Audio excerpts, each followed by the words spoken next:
À Digoin, commune de 8000 habitants, de nombreuses bâches recouvrent encore le toit des habitations. En juin 2022, la commune a été touchée par un orage de grêle exceptionnel.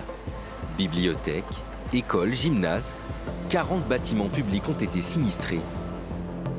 Et parmi les derniers chantiers, la mairie. Aujourd'hui, les travaux débutent, vous voyez, avec cet échafaudage impressionnant pour pouvoir remplacer l'ensemble de la toiture. Mais ces travaux, ce n'est pas ce qui inquiète le maire.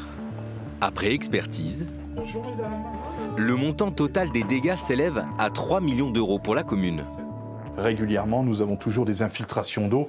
Et aujourd'hui, vous voyez, les plafonds sont remplis d'eau, la laine de verre est remplie d'eau. Plus d'un an après les intempéries, David Bem reçoit alors un courrier de l'assurance. L'analyse de vos sinistres nous amène malheureusement à devoir user de notre droit à résiliation du contrat. À compter du 1er janvier prochain, les bâtiments publics ainsi que la flotte de 30 véhicules ne seront plus couverts. Pour des communes comme la nôtre, c'est la double peine. Quelque part, on paye le fait que l'orage de grêle soit tombé sur Digoin, sauf que ce soit à Digoin, à Vitry-en-Charolais ou à Saint-Léger-les-Parés à côté, on n'y est pour rien. Personne ne pouvait se douter qu'un tel événement allait arriver. Mais aujourd'hui, nous devons en payer les conséquences. Des conséquences inattendues, alors que les collectivités font de plus en plus face aux aléas climatiques. Gevrey-Chambertin a aussi été touché par de violents orages, avec inondations et torrents de boue. La coulée de boue, elle venait des coteaux et puis elle a traversé l'ensemble de la commune. Reconnu en état de catastrophe naturelle, c'est l'État qui a pris en charge les dégâts. Pourtant cet été, Christophe Lacan a lui reçu non pas une, mais 5 lettres de son assureur. Responsabilité civile, protection juridique, protection fonctionnelle. Tous les contrats de la ville ont été résiliés. De façon unilatérale, uniforme, brutale. Par courrier, l'assurance finit par se justifier quelques jours plus tard. Cette démarche est indispensable à la poursuite de nos engagements auprès de nos sociétaires. La recherche constante de l'équilibre nous y contraint. Une formule assez générale qui n'explique en somme rien du tout. En réalité, il n'existe aucun chiffrage et aucun élément qui puisse justifier une telle décision. Contacté, la société Groupama n'a pas souhaité nous répondre.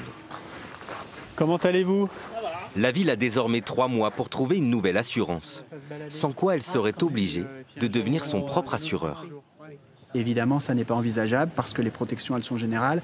Elles couvrent les écoles, elles couvrent aussi des biens et un patrimoine public, y compris un patrimoine historique qui, évidemment, est hors de portée pour un budget tel qu'une commune comme la nôtre. Des communes lâchées par les assurances, les cas se multiplient et le phénomène touche aussi celles victimes de violences urbaines. À Chenôve, en 3 ans, le centre de loisirs et un poste de police sont incendiés, tout comme l'hôtel de ville et le centre communal d'action sociale.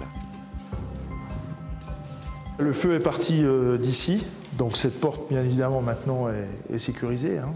Résultat, les 2 assurances historiques de la commune préfèrent jeter l'éponge. Là, nous sommes en négociation avec une compagnie d'assurance qui accepterait peut-être de nous assurer, mais à des tarifs exorbitants. En 4 ans, la franchise est déjà passée de 1 000 à 300 000 euros. Mais à l'avenir, les cotisations pourraient être multipliées par 6. Les assureurs considèrent que le taux de sinistralité, comme un propriétaire ou un locataire de maison avec, par exemple, les dommages dégâts des eaux, considèrent qu'on est à égalité. Sauf que la mission de service public qu'on assure, elle doit être protégée. Thierry Falconet lance un appel à l'aide à l'État et réclame la création d'un fonds de garantie d'urgence. Moi, je demande que ce fonds de garantie pour les collectivités soit abondé par un prélèvement sur les bénéfices nets des compagnies d'assurance dont les résultats, me dit-on, sont assez confortables. La difficulté de s'assurer pour les communes sera au cœur des discussions lors du prochain congrès des maires de France.